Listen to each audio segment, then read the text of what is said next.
There's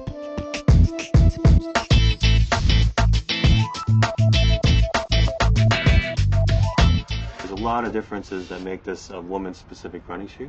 First, and probably the most important, is fit.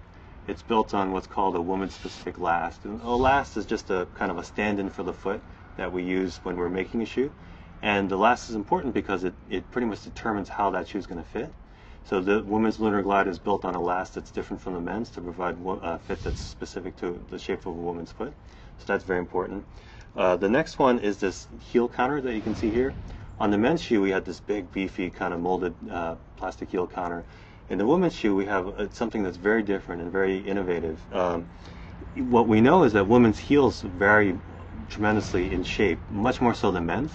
So what this heel counter allows is to provide the support that women need by framing the heel, but this material in the center is actually soft. So if you have a more voluminous heel, it can kind of fill this soft space. So it's going to feel very, very comfortable, but still provide her with the support that she needs.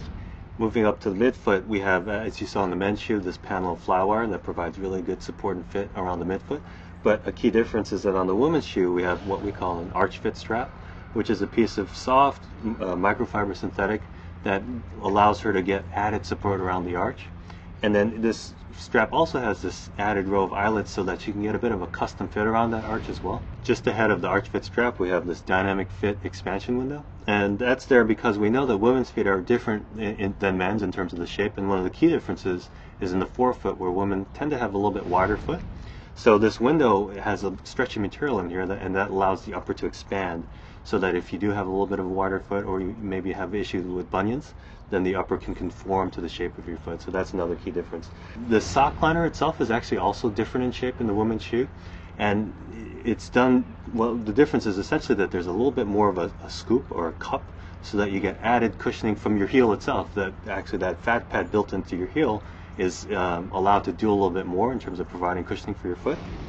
Down in the midsole, one of the key differences is in the heel area, where the women's Nike Lunar Glide is a little bit more rounded, so that you get a smoother transition. And that's because we found that women have a tendency to land a little bit more on the outside edge of the foot, so this allows them to get a really nice smooth transition. Down below, we also have added flexibility, because women weigh less than men of the same size, and so that means they have less mass with which to flex the shoe. So this allows the shoe to be a little bit more flexible, even if she weighs a little bit less. And finally, we have a woman-specific construction in this arch bridge that wraps up along the midsole to provide added support. Because we know that women have a somewhat greater predisposition to overpronate, this is designed to give a little bit more support than in the men's shoe. The unique thing about Nike running, I think, is our ability to bring performance innovation to runners. That's the thing that separates us, and always has separated us, back when Bauman was making shoes for his athletes down in Eugene, right through to the Beijing Olympics, when we were able to leverage our performance innovation to ensure that our athletes on the track had a competitive advantage. So that's incredibly important to us as a product team, to ensure that we're focused on innovation that serves runners.